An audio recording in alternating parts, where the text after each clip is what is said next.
The night air was cool and crisp as Officer James Pearson adjusted his patrol cap and took a sip from his coffee thermos. It was just past midnight, the kind of quiet shift where most folks were tucked away in their beds while he kept watch over the sleeping town of Westbrook, Pennsylvania. 20 years on the force had taught him that even the most peaceful nights could turn on a dime, but he never expected this particular Tuesday would change everything. His police cruiser hummed softly as he patrolled the stretch of highway that cut through their rural county. The radio crackled occasionally with updates from dispatch, but it had been a slow night. Just 2 speeding tickets and helping a stranded family with a flat tire. Pearson didn't mind the quiet shifts. At 48, with a touch of gray at his temples and laugh lines around his eyes, he'd seen enough excitement over the years to appreciate the calm ones. Pearson's mind wandered to his son's baseball game scheduled for the weekend. The boy had been practicing his pitching for weeks, and Pearson had promised to be there in the front row. His wife had already washed his civilian clothes and set them aside for the occasion. These were the small moments that mattered after long nights watching over other people's safety. The dashboard clock read 12:37 a.m. when Pearson noticed the black SUV ahead. High-end model, government plates, and tinted windows, nothing unusual for the highway that sometimes carried politicians between Washington and New York. But the vehicle was drifting slightly, touching the white line before correcting its course. Once, twice, then a third time. Pearson had seen the pattern too many times before, either a tired driver or something worse. He flicked on his lights, not the siren. No need to make a big scene if it was just someone who needed a reminder to pull over and rest. The SUV continued for another quarter mile before slowly easing onto the shoulder. Pearson called in the stop to dispatch, reading off the license plate number and location as he'd done thousands of times before. Possible 10 to 55 on Highway 76, mile marker 238, government plates, proceeding with caution. Following procedure, he waited a moment before stepping out of his cruiser. The handbook said to give occupants time to locate their documents. Rushing them only created unnecessary tension. He clicked on his body camera and adjusted his utility belt before approaching the vehicle. The standard routine was so familiar he could do it in his sleep. Stay behind the rear door pillar, flashlight held away from body, non-dominant hand near his holster but not on it. As Pearson approached, he noticed the vehicle wasn't just any government SUV. The custom details and extra antennas suggested federal protection detail. His steps slowed slightly, professional caution kicking in. In a town like Westbrook, that occasionally got diplomats or congressmen passing through, but something about this one felt different. "Evening, folks," Pearson called out in his steady, professional tone as he approached the driver's window. "I'm Officer Pearson with Westbrook PD. Noticed you weaving a bit back there. Everything all right tonight?"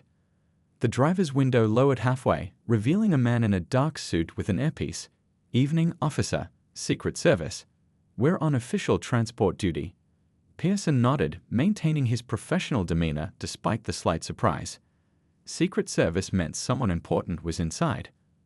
"I understand, sir. Still need to see license and registration, safety protocols." That's when the rear window began to lower, and Pearson's ordinary night patrol suddenly veered into extraordinary territory. He caught a glimpse of a familiar face, one he'd seen countless times on television and campaign posters around town. The unmistakable hairstyle, the stern expression. Sitting in the back seat of the SUV he'd just pulled over was none other than Donald Trump. Pearson felt his mouth go slightly dry. In all his years on the force, he'd never pulled over someone of this stature. But he reminded himself that the law applied to everyone equally. At least, that's what they taught at the academy. Little did he know that this by-the-book traffic stop was about to spiral into a national controversy that would cost him everything he'd worked for over the past 2 decades. The next few minutes would seem routine to any observer, but they would set in motion a chain of events that would tear apart Pearson's career, divide his beloved hometown, and eventually make headlines across the country. All because he stopped the wrong driver on a quiet Pennsylvania highway. Officer Pearson's flashlight beam swept across the interior of the SUV, revealing plush leather seats and what looked like custom features not found in regular vehicles. The backseat passenger shifted, clearly annoyed by the bright light. Pearson quickly adjusted his flashlight, pointing it slightly downward out of courtesy while still maintaining visibility for safety. "Good evening, sir," Pearson said, his voice steady despite the flutter in his stomach at recognizing Donald Trump. "Just checking to make sure everything's all right. Your vehicle was drifting between lanes back there." Trump leaned forward, his face half illuminated by the dashboard lights. "Do you know who I am, officer?" His tone wasn't exactly angry, but it carried that unmistakable edge of someone used to being recognized instantly. "Yes, sir, I do," Pearson replied professionally. "But I'd still need to see the driver's license and registration. It's standard procedure for any traffic stop." The Secret Service agent in the driver's seat nodded and reached for his credentials while Trump watched with narrowed eyes. Behind Trump sat another agent, stone-faced and silent, his hand resting near his jacket in a way that reminded Pearson to move carefully and predictably. "We've been on the road since 5 this morning," the driver explained, handing over his government ID and vehicle papers. "Just finished a private fundraiser in Pittsburgh, heading to the airport now." Pearson nodded, examining the documents with the same thoroughness he would apply to any traffic stop. "Long day, I understand. But safety's still important, especially with your passenger. If you're tired, maybe switch drivers." That's when Trump pulled out his phone. Pearson noticed the movement but didn't think much of it at first. Many people recorded their interactions with police these days. It was their right, and Pearson had nothing to hide. "Is there a problem with how my men are driving?" Trump asked, his phone now clearly recording. "Because it seems to me like we're being singled out. Very interesting timing, don't you think?" Pearson maintained his professional demeanor. "No, sir. I would have pulled over anyone showing the same driving pattern, just doing my job." "Your job?" Trump repeated, emphasizing the words in a way that made them sound suspicious. "And what department are you with again?" "Westbrook Police Department, sir," Pearson replied, handing back the documents to the driver. "Everything checks out. I'm just going to issue a verbal warning tonight about staying alert on the road." Trump tapped something on his phone and then fixed Pearson with a stare that had made boardroom executives and political opponents squirm. "Westbrook. I'll remember that name. You know, I have a lot of supporters in Pennsylvania. They'll find it very interesting how I'm being treated here tonight." The driver gave Pearson an apologetic glance as he tucked away his credentials. The second agent remained impassive, but there was a subtle tension in the vehicle that hadn't been there moments before. "Just doing my job for everyone's safety, sir," Pearson repeated, taking a step back from the vehicle. "You folks have a good night and safe travels." "We'll see about that," Trump muttered, still recording as the window rolled up. Pearson returned to his cruiser and watched as the SUV pulled away, merging back onto the highway with perfect precision, much better driving than before the stop. He jotted down the encounter in his log, noting the time and circumstances as he would for any traffic stop. To him, it was just another interaction, albeit with a high-profile individual. What Pearson didn't know as he finished his shift and drove home under the fading stars was that Trump had already posted a 30-second clip of their interaction online. The clip began midway through their conversation, missing the context of the weaving vehicle, and included a caption that would spark outrage among Trump's millions of followers. By the time Pearson's alarm clock went off the next morning, the video had been viewed over 2 million times. His phone, set on silent during his sleep, had dozens of missed calls and notifications. Friends and neighbors were texting him links to news stories with headlines he couldn't believe were about him. Pearson sat on the edge of his bed, still in his pajamas, scrolling through messages with growing disbelief. How had a routine traffic stop, one he conducted exactly by the book, turned into what people were calling a political ambush? And what would happen when he showed up for his shift that afternoon? Pearson's hands trembled slightly as he set his phone down on the kitchen counter. The smell of coffee filled the room, but for the first time in years, he had no appetite for breakfast. His wife, Linda, stood by the stove, her face tight with worry as she watched the local news playing on their small TV. "They're saying you've targeted him, James," she said quietly. "How could they twist it like that? You were just doing your job." Pearson rubbed his face, the stubble scratching against his palms. "I followed protocol exactly as I've done thousands of times before. There was nothing political about it." He picked up his phone again, unable to stop himself from scrolling through the comments under Trump's post. The words stung like physical blows. Power-hungry cop, deep state puppet, needs to be fired. Some comments were worse, with people sharing his badge number and calling for people to flood the department with complaints. The phone rang, startling them both. It was Chief Henderson. "Jim, I need you to come in early today," the chief said, his voice strained. "The mayor's office has been bombarded with calls. We need to get ahead of this." "Tom, you know I did everything by the book," Pearson said, desperation creeping into his voice. "The dash cam and body cam will show that." "I know, Jim. Just come in. We'll figure this out." 90 minutes later, Pearson sat in the chief's office, watching his body camera footage on the department's computer. The video showed exactly what Pearson remembered: a professional stop, a courteous exchange. But when they pulled up Trump's social media post, Pearson understood the problem. The clip Trump had shared started mid-conversation, after Pearson had explained why he pulled them over. Without that context, it looked like Pearson had stopped the vehicle for no reason. The caption read, "DSSGRSE fuel treatment by Pau Tenesan COP last night. Another witch hunt against your president. Is this what we've come to?" Chief Henderson sighed heavily. 7 news vans are parked outside, Jim. The mayor's gotten calls from the governor's office. This thing is blowing up faster than anything I've seen in my 30 years here. Pearson felt his world tilting sideways. "But the full footage clears everything up. Just release it." "It's not that simple," Henderson said, leaning forward on his desk. "Legal says we need to review it thoroughly before public release. That could take days. Meanwhile, the department's getting death threats." A knock at the door interrupted them. Officer Reynolds, a young cop who'd joined the force just 2 years ago, poked his head in. His face was ashen. "Chief, there's a crowd gathering outside. Maybe 50 people so far. Some have signs calling for Officer Pearson to be fired." Henderson rubbed his temples. "Tell everyone to stay inside. No engaging with protesters." After Reynolds left, Henderson turned back to Pearson. "I hate to do this, Jim, but I'm putting you on administrative leave while we sort this out." Administrative leave? Pearson couldn't believe what he was hearing. "For doing my job correctly?" "For your own safety," Henderson insisted, though they both knew there was more to it. "Go home through the back entrance. Keep a low profile. Don't talk to the press." As Pearson cleaned out his locker, the reality of his situation sank in. 20 years of spotless service, commendations for bravery, relationships built with the community, all potentially ruined because he pulled over the wrong car. On his way out, he passed the break room where several officers were watching the news. They fell silent when he entered, their eyes a mixture of sympathy and uncertainty. Only Reynolds spoke up. "This isn't right, Jim.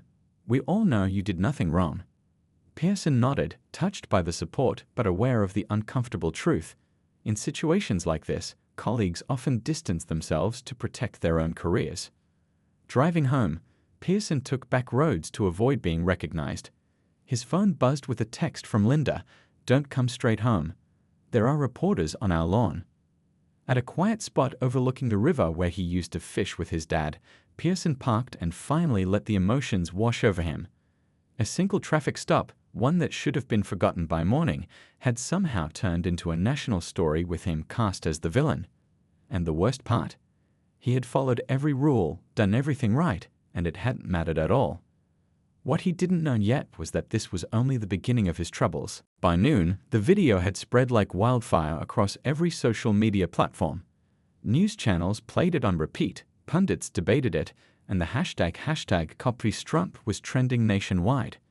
Pearson's phone wouldn't stop buzzing with notifications as people somehow found his personal accounts and flooded them with messages.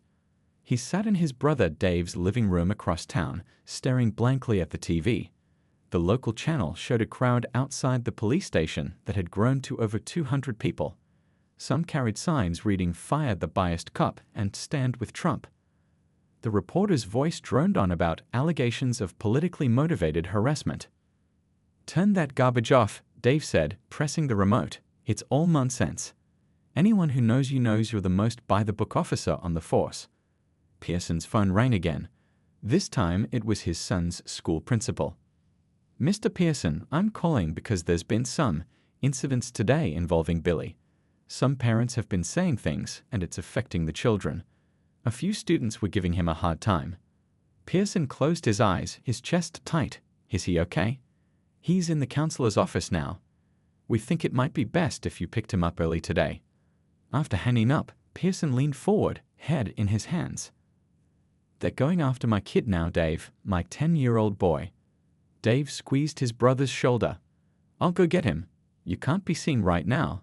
It'll just make things worse if those news vultures spot you.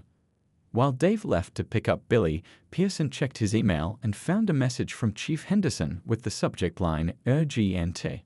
The department's public relations team had drafted a statement about the incident. They wanted Pearson to approve it before release.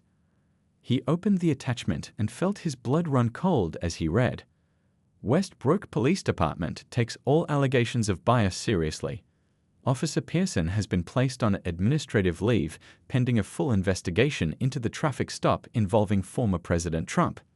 We are committed to ensuring all citizens are treated fairly regardless of political affiliation. The statement went on, but one thing was clear: the department was distancing itself from him. There was no mention of his clean record, no reference to the full body camera footage that would exonerate him. They were hanging him out to dry. Pearson called Henderson immediately. You know, this statement makes me look guilty, he said when the chief answered. Henderson sighed. Jim, you don't understand the pressure we're under. The mayor got a call from Trump himself this morning. The governor's office is breathing down our necks. They're threatening to review our department funding. So you're throwing me under the bus to save the budget. It's not like that, Henderson insisted, but his voice lacked conviction. We just need to let things cool down. And what about my family? Billy got bullied at school today because of this. My wife can't even go to the grocery store without being harassed. A long pause followed. I'm sorry, Jim. Truly, but this is bigger than any of us now. After hanging up, Pearson opened his laptop and navigated to Trump's social media page. The original video now had over 15 million views. Trump had posted 3 more times about the incident, each message more inflammatory than the last, calling Pearson a disgrace to the uniform and questioning what kind of police department hires such politically motivated officers. The comments section was a cesspool of anger, with thousands of people calling for Pearson's firing and worse. Some had even posted what they believed was his home address, though thankfully they had the wrong house. Dave returned with Billy, whose eyes were red from crying. The boy ran to his father and hugged him tight. The kids at school said you're a bad cop, Dad, he whispered. They said you're going to jail, but I told them you're the best cop ever. Pearson held his son close, fighting back tears. How do you explain to a 10-year-old that sometimes doing everything right isn't enough? That sometimes the truth doesn't matter as much as power and influence. As he comforted his son, Pearson's phone pinged with a news alert. Trump would be holding a rally in a nearby town next week and planned to speak about law enforcement bias and the need to clean house in liberal police departments. The nightmare was far from over. 3 days later, Chief Henderson sat behind his desk, staring at a stack of papers that had been growing by the hour. Complaint forms, emails printed out by his secretary, letters from concerned citizens, or more accurately, from people who had never set foot in Westbrook but felt entitled to weigh in on department matters.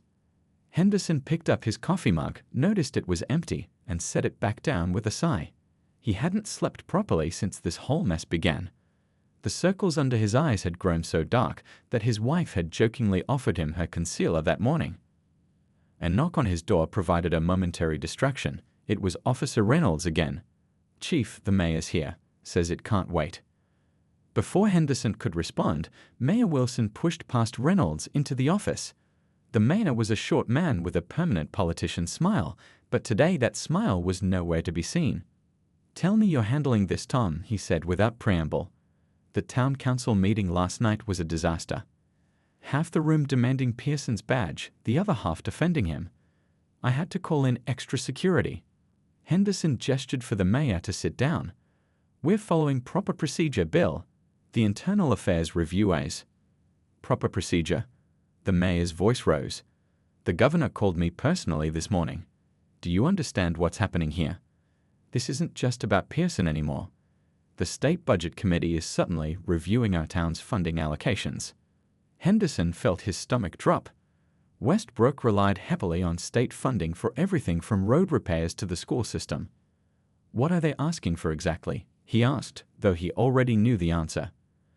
They're not asking for anything, the mayor said, making air quotes. They're just making it clear that towns that cause problems might find their funding requests at the bottom of the pile. Henderson leaned back in his chair, the leather creaking under his weight. 28 years on the force, the last 10 as chief, and he'd never faced a situation like this. Bill, I've known Jim Pearson for 2 decades. He's a good cop and a good man. The body cam footage shows he did nothing wrong. I don't care if he's a saint, the mayor snapped. This is about survival now. The whole town will suffer if we don't resolve this. Henderson looked out his window at the small town he'd sworn to protect. Across the street, Mullens Hardware had a new sign in the window. We stand with Officer Pearson. But right next door, the diner had put up a different message. Trump territory. Old friends were no longer speaking to each other. The Westbrook Facebook group had to be shut down after threats were made. What exactly are you asking me to do, Bill? Henderson asked, though again, he knew the answer. Find something, the mayor said quietly. Everyone's got something in their record. A complaint, a procedural violation, anything we can point to and say this is why. Henderson felt sick. You want me to dig up dirt on one of my best officers to justify firing him for something he didn't do? The mayor stood up, straightening his tie. I want you to save this town from being torn apart and financially ruined. Do what you have to do. After the mayor left, Henderson sat in silence for a long time. Eventually, he opened his desk drawer and pulled out a bottle of antacids, popping 2 into his mouth. Then he picked up his phone and dialed a number he'd never thought he'd have to call. Hello, Jim. It's Tom. I need you to come to the station tomorrow morning. Bring your union rep. Across town, Pearson sat on his back porch, watching the sunset. His wife had taken Billy to stay with her parents in another state until things calmed down. The house felt empty without them, but at least they were safe from the reporters and angry strangers who still drove by occasionally, shouting things or taking pictures. When his phone rang and he saw Henderson's name, something told him this wasn't going to be good news. The chief's request to bring union representation confirmed his worst fears. After hanging up, Pearson looked at the framed photo on the porch table, his academy graduation day, young and proud in his new uniform. He believed in the system then, believed that doing the right thing mattered more than anything else.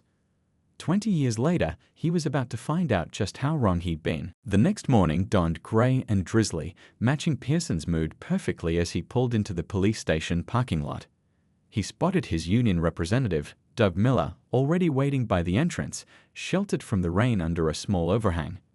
Doug had represented officers for 15 years and had the weary expression of someone who'd seen it all. But even he seemed unusually somber today. Morning, Jim, Doug said, extending his hand. Wish we were meeting under better circumstances. Pearson nodded, his throat tight. Thanks for coming. Let's get this over with.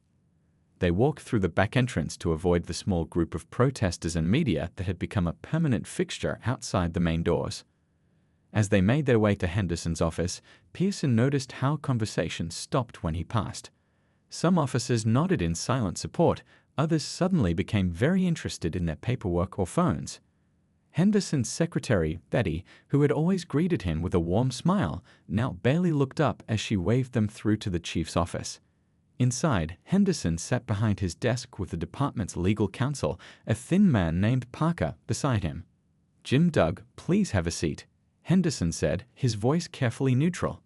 For 10 minutes, Parker droned on about regulations and procedures, departmental policies, and public perception. Pearson barely heard the words. He watched Henderson instead, the man who had been his mentor and friend for 20 years, who now couldn't even look him in the eye. Finally, Parker finished his prepared speech and slid a folder across the desk. We've conducted a thorough review and found several instances that, when combined, constitute grounds for termination. Doug picked up the folder and scanned through it, his expression darkening. This is garbage, and you know it, Tom, he said to Henderson. A civilian complaint from 2018 that was dismissed.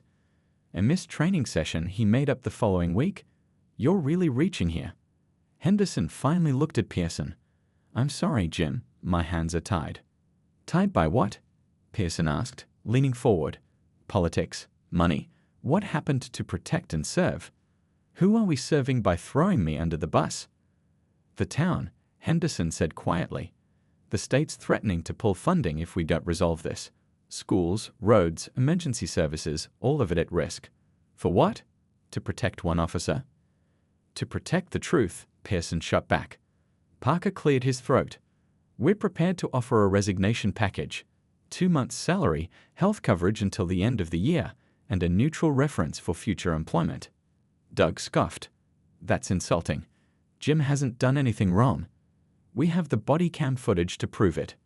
Footage that will never see the light of day, Henderson said. State Attorney General's office called yesterday. They're claiming the footage is part of an ongoing investigation and can't be released.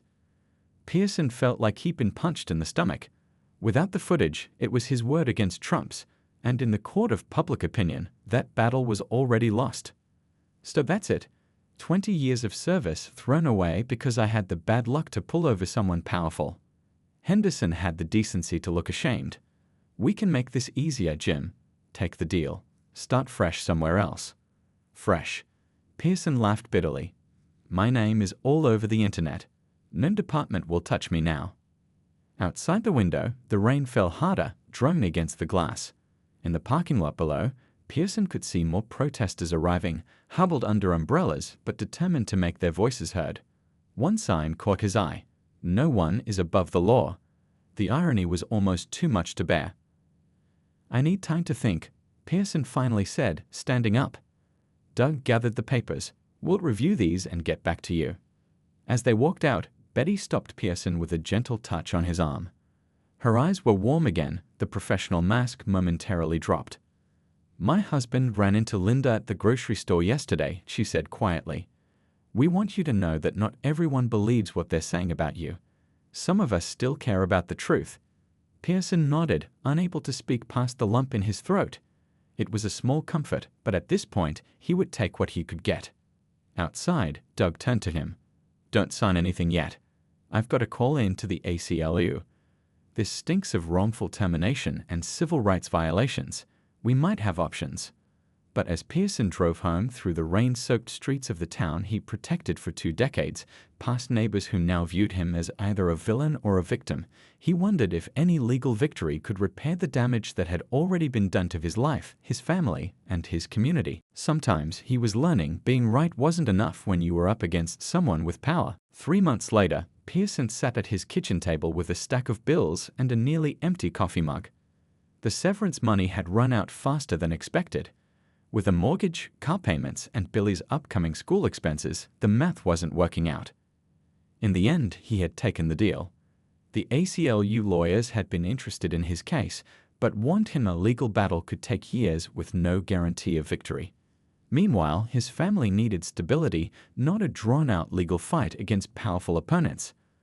Linda walked in from the garden, dirt on her gloves and sweat on her brow. She'd started growing vegetables to save on grocery bills.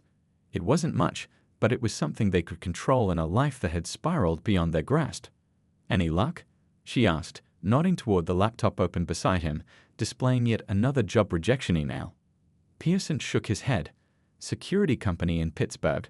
Said my profile doesn't match their current needs. Same story, different words. Linda squeezed his shoulder gently. Something will turn up. Dave said they might need help at the warehouse. Pearson nodded, though the thought of working in his brother's shipping warehouse after 20 years in law enforcement felt like another small defeat. But pride wouldn't pay the bills or feed his family. The doorbell rang, startling them both. They weren't expecting anyone, and unexpected visitors had rarely brought good news these past few months. Through the peephole, Pearson saw a well-dressed woman he didn't recognize, no camera crew visible at least. Mr. Pearson, she asked when he cautiously opened the door. My name is Catherine Chen. I'm an attorney with Blackwell and Associates. She handed him a business card from a prestigious law firm 2 states away. Whatever you're selling, we can't afford it, Pearson said tiredly. The woman smiled slightly. I'm not selling anything, Mr. Pearson. I'd like to talk to you about representing you in a civil case against the state of Pennsylvania, the Westbrook Police Department, and several other parties involved in your wrongful termination." Pearson stared at her. "I signed a settlement agreement. It's over." Settlement agreements can be challenged, especially when signed under duress. She glanced at her watch. "I've only got about 20 minutes before my next appointment. May I come in?" At the kitchen table, Catherine laid out folders containing information Pearson had never seen before. Internal emails between the mayor and state officials discussing ways to handle the Pearson problem. Text messages from the governor's aide mentioning keeping the president happy by making an example of the officer. "How did you get these?" Linda asked, eyes wide. "We have resources," Catherine said simply, "and motivated clients." "Clients?" Pearson asked. "I didn't hire you." Catherine smiled. "No, you didn't. Our firm was retained by a group of former police officers who believe your case represents a dangerous precedent for law enforcement everywhere. They wish to remain anonymous, but they've funded a significant effort to uncover what really happened." She pulled out one last document, a USB drive in an evidence bag. "Most importantly, we obtained a copy of your body camera footage before it mysteriously disappeared from department servers. The full, unedited version that shows you followed proper procedure at every step." For the first time in months, Pearson felt a flicker of hope. What happens now? "Now we file a civil rights case. It won't be quick or easy, but with this evidence, we have a strong position. We're also working with journalists who are preparing to run stories on how political pressure was used to target a police officer simply doing his job." As Catherine continued explaining the legal strategy, Pearson felt the weight on his shoulders lighten slightly. The nightmare wasn't over, might not be over for a long time, but he wasn't alone in the fight anymore. That evening, after Catherine left, Pearson called Billy at his grandparents' house. For the first time since this all began, he found himself telling his son, "I think things might get better soon, buddy. I really do." 6 months later, the settlement was announced. The department admitted no wrongdoing, but Pearson received back pay, damages for emotional distress, and a public statement acknowledging he had followed proper procedure during the traffic stop.